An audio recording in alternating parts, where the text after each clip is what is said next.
chaos is the origin of all evil in the cosmos. Chaos is a genderless shape-shifting entity which can assume any form that it desires to take upon itself. Eris is the Greek personification of chaos. Eris is most famous for conjuring the golden apple of discord which she used to sow the seeds of chaos at the infamous wedding banquet.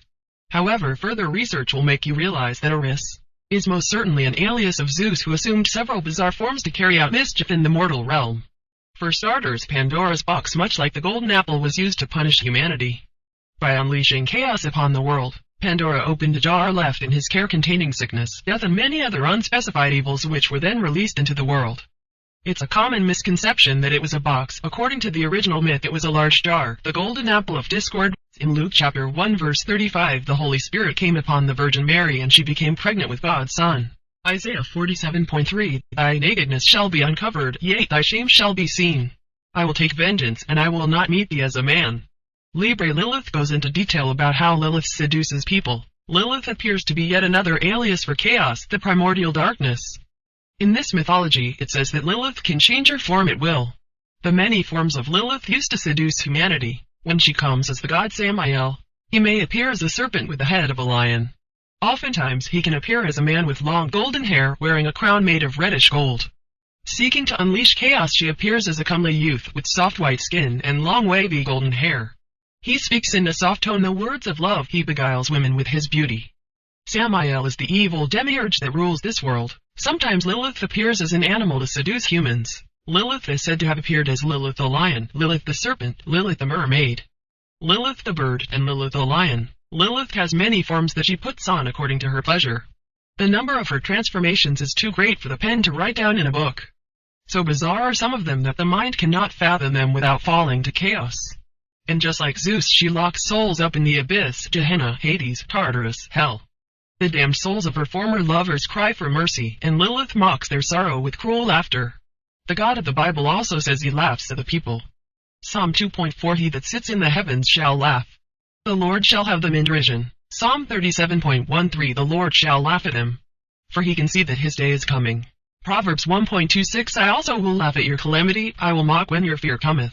Are you starting to see the trend here? Let us continue. It is evident to any free-thinking soul that this shape-shifting God is none other than the devil in disguise. He said he hates all humans, animals, and plants, and wants to wipe them all out. I am convinced this is one sick demon god, lustful and bloodthirsty. Lilith, whom is known in Greek mythology as the goddess Eris, is the unseen force behind all the evils in the cosmos. She is the embodiment of chaos, which is a primal force of creation. Around the world, chaos is well known by many names: Eris, discord, Lilith, Samael, Yahweh, Jehovah, Zeus, Odin, Osiris, Allah, Kronos, Devil, the one with 1,000 faces, to name but a few, but its representation is the same. A 1,000-headed beast, an all-consuming rootkit. Throughout the ages, many beings have played on its side willingly or forced into doing its bidding. Whole worlds have seen their way of life fall into oblivion when chaos appears amongst them. To its shifting nature, the true face of chaos is unknown to any living being, since it's in its root a primal force of creation, as earth or fire. But the creators choose to keep it outside the universe, since it really likes to consume and destroy everything in its way, in its never-ending quest to become one with everything in the universe. Ever since infancy, chaos remembered its peaceful sleep, but most of all it missed the supreme light that began it all, and would do everything in its power to return everything to that primal state of existence. One of its favorite hobbies is to take the heart of a noble warrior. The more powerful the warrior, more damage this warrior causes under the watchful eye of some other servant, think Hades or Poseidon. Occasionally, chaos itself takes over the creature and gives it astonishing powers over the other beings in order to achieve its final goal: total annihilation. After seeing the mud flood and the destruction of Tartaria, when you get right down to it, we have no free will. We're stuck in a universe sandbox. We're being played for fools by the jealous being that calls itself God. This being is no god at all, but a demon on an advanced holographic computer system. We are the pawns in some never-ending game of cosmic chess, and it's about time we awaken to this fact. When they get bored of playing the game, they tip the board literally by wiping the slate clean, only to begin again. It is my opinion this entire world was created within a holographic matrix where this evil god can play with humanity like a cruel child who breaks the toys he is given. This leads to questions about all civilization resetting, cataclysms, things like asteroid impacts, global floods, supervolcanoes, planet nemesis, and ice ages. It's all by design?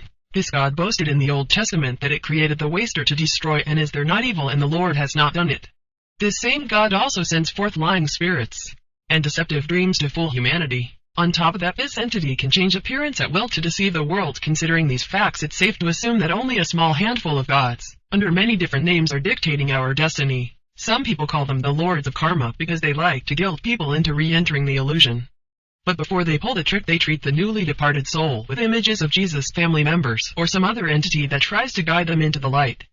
I also heard cases where Jesus showed people hell, but it's also worth noting that this entity always asks the person to follow them into a portal. This indicates that some aspect of free will is involved at this point, and that said, it's best not to go into that light. Wonderful light, such a beautiful illusion, and a clever lure.